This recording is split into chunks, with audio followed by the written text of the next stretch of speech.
Okay, got interrupted. Sorry, we'll continue.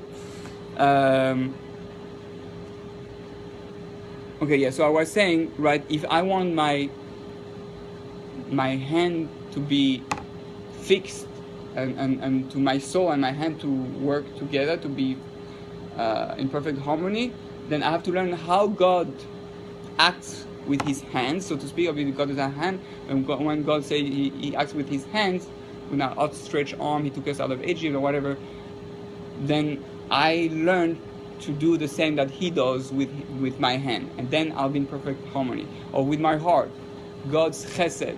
So I see how God does love of chesed in the world. Then I learn to use my heart to do chesed also, and then I become in perfect harmony with myself and with God, or with the world. Thus, it is proper that man's actions imitate the 13 supernal attributes of mercy, the functions of the Sephirah Keter hinted at in these verses. So we're about to read a verse that deals with Keter. So there are 10 Sphirot, right? Well, let's maybe take something that is the best. Okay, this one is pretty clear. So you have 10 Sphirot, right? And the top one here is Keter, which means the crown. The 10 Sphirot, each one corresponds to a part of the human body. And I want to show you a picture of that, so that it is clear also.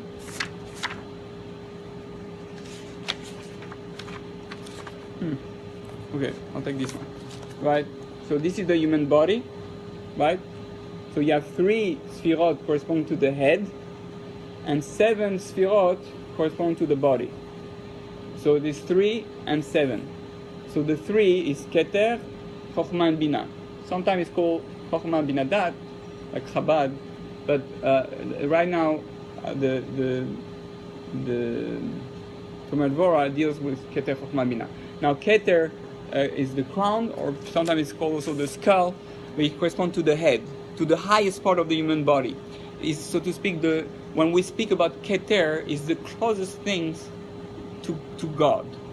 It has to do with the head, the way we think. If it's the head, it has to do with thinking, with the way, right, ideas or stuff. So he's going to explain. So now he says, in that Sphira that we're going to try to fix, that part of Keter, we're fixing these 10 things in the world, like the whole world is on a DNA of 10 steps, right?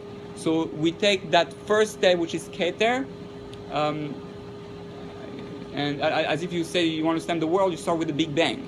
So Keter is like the Big Bang, and you start there, and you in that Keter Sphira, there are 13 principles. If you want to fix Keter, 13 things you need to know in order to fix it. And that's what we're going to learn. 13, obviously, for those who are familiar with that number, 13 it's like by non-Jews, they have Friday the 13th is the worst day. By us, it's the best day. Friday before Shabbat the 13th, 13 best number in the world. Why? Because 13 is Gematria Echad. Aleph, Chet, Daled is 1, 8, and 4 is 13. It means 1. And 1 means unity, so 13 means Echad, and also 13 is Gematria Ahava, love. Aleph, Hey, Bet, Hey is 13. So what brings things one? Love. That's why it's the same Gematria. And when you have 2 loves, 13 and 13 together, it makes 26. 26 is the name of God, Yud Ke Vav Ke. So two units that become one, right? That's when you get married. But to remember, if 2 people, Ish and Isha, become one, then they bring the name of God together. 2 people who love each other brings God into their relationship, right? So that was just a nice note on the side. Gematria level. Okay. So we want to fix Keter. In Keter, there are 13 attributes of mercy. So we want to understand mercy in the world, how Hashem works with His mercy, and how we should work on our mercy to fix our Keter. Then he's going to explain those 13 steps. And he says those 13 steps are hinted in that pasuk. So I'll read one time the pasuk in Hebrew.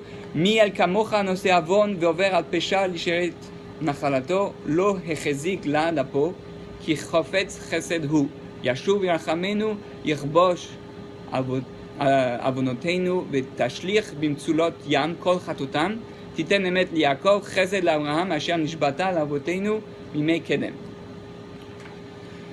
So it means this comes from Micha, and I think it's at the very end, almost at the very end. Micha, the prophet Micha, in the prophets, says that 3 verses, and this is what it means.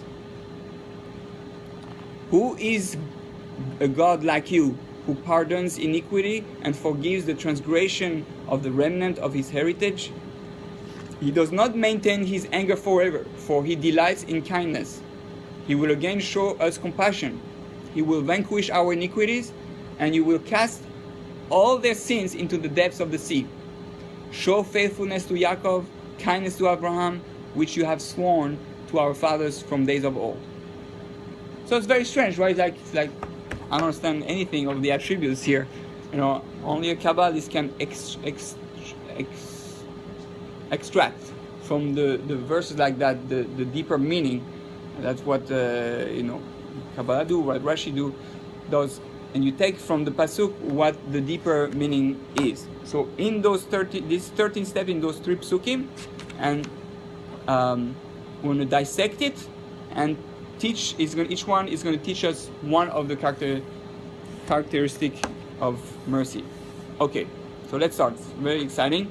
Consequently, it is proper that these 13 attributes, which we will now explain, should also be found in man. By the way, we say those pasuk. Sephardim have it in the Siddur in the morning. Ashkenaz don't have it.